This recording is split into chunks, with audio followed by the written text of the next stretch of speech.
Two of the state's iconic football clubs face off for the title in the Rebel VFLW Grand Final. Wilson in the ruck for Port, got the opening tap, and there's Bates. She will have a say on this contest one way or another, gets the opening kick. Nicolixis tackled strongly but wriggled free. Handball back to Bates. Anticipate we'll see the two of them working in tandem this afternoon, and Pies get themselves a free kick, and Jess Bates has already been very prominent in the action. Decides to check it short, and finding a bubble of space was Sargent, who'd relocated 60 metres to get involved. 10-6 this year for Caitlin Sargent, the 19-year-olds. Gives Collingwood the dream start in their quest for the cup.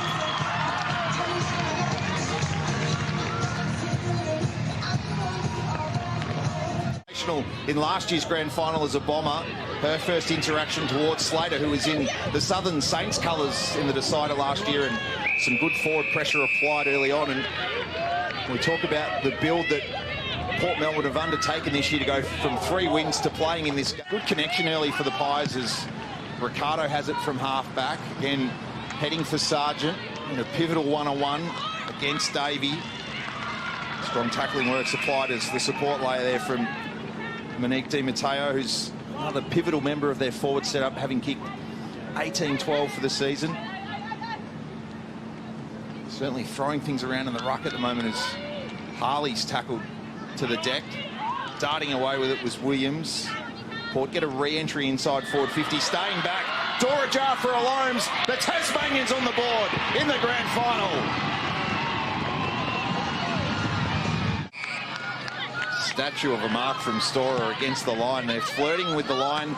Kick comes inboard, and that's to the advantage of Adams, who came in to the lineup. Given a free channel to goal here, Adams goes deep. Help fist and recovery was supreme there from Hurst. The kick not so, though.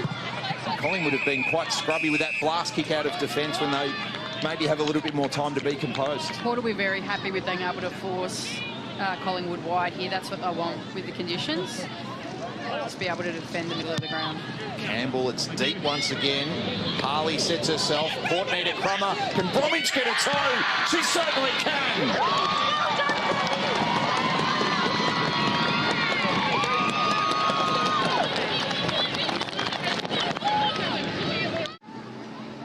Well, this is what Port Melbourne did need to do with the breeze advantage this quarter, is just get that advantage, and then come next quarter they'll play a different style of football. I've got no doubt about that. So at the moment they're executing their task the way that they need to. Harley off to Frew, who goes off the ground. It trickles close to the line. Bromwich with the bodywork on Bush, and then piles in with a tackle. And Port player Eliza Morrison's kind enough to put the headset on for us as she has a breather. Eliza, where's the game turned in the last 10 minutes in your favour? She's on the ground. The nature of in-play interviews. That's a grand final for you. But magical access. We've got to thank Port particularly for, they'll put up players for us through the extent of the day. 9-7 for the season in the VFLW for Emily Harley, who started her footy journey with Blackburn. Won the Spirit of the Borough Award last year. Decides to check the kick on this occasion. Loose checking and ball in all sorts of space. Collingwood players standing in vacant lots. Borg. Port get an all-important one into the breeze.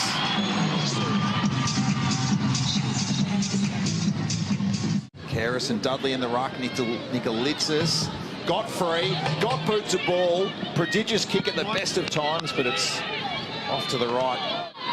For the Pies waiting to check back in. Barton, careful, drives that nicely into the breeze beyond the 50. It bounced over the head of Campbell and Hosking. Slater against Hurst, who stayed upright, wants to draw Caruso. Give it to Jackson, who dabbed it forward. Barton took the front spot on Sargent. Van der Vlies for the Pies is at the base. And Collingwood at the very least get a forward 50 stoppage and some sort of time in their territory. Beck, if you were Chloe, DiMatteo hasn't had a touch yet. Would you put it through the midfield? I think you've got to do something, because DiMatteo is a pretty influential player. In fact, I had her on my list as one. Nicolixis barges free. Dominant play from the stoppage.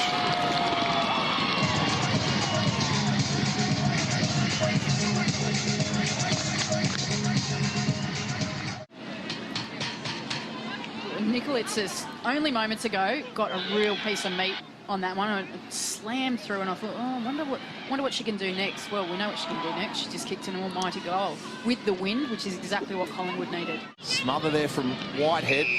Is that in the back? It is on Van der Vlies. Nikolitz's takes the advantage, and the advantage is paid. Oh, I mean, I know it's an advantage 1 point. Any little bit. Well, Collingwood get one here, and we head to the sheds with it on level pegging. Bates, Caruso needed to get boot to ball, but the blast kick favours Xander, who's surely aware of the state of the game, knowing that we play the flat 20. Considering the chip, goes longer, and no one's on the line. The kick-in will come from Davey. Karras has the mark, but the siren's imminent. Bates is marked on the halftime siren, and it's paid.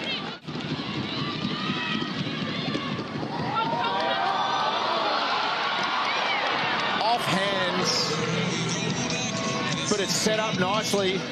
The margin will be 4 points at halftime.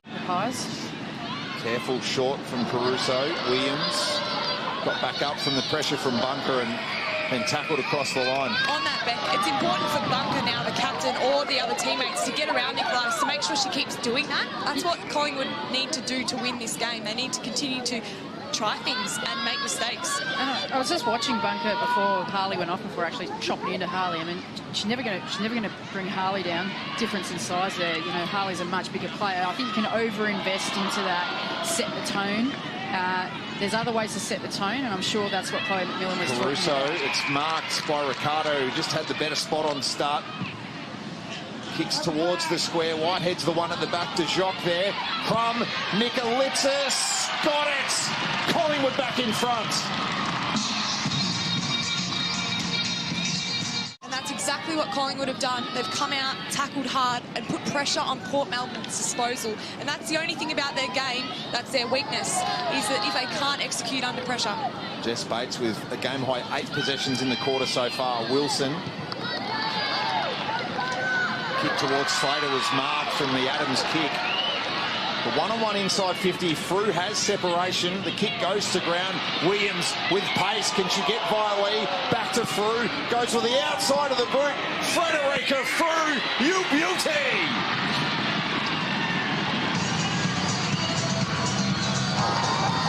Need to score with what's left of the breeze.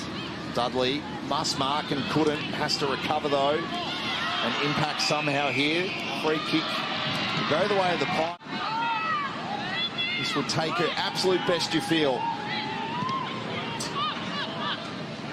Harley in the right spot, in the fingertips. Williams. And the margin is 5 points. Stud against Hosking.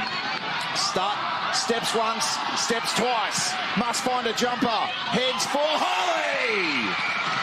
Start, take a bow. I'm going to put my house on this kick from Harley. Ooh, 3 goals in the preliminary final from Emily Harley.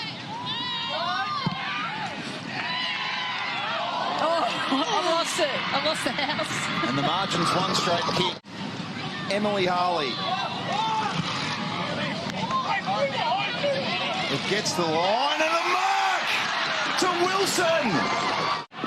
And Beth Wilson may well have the last kick of the 2023 VFLW Grand Final right here.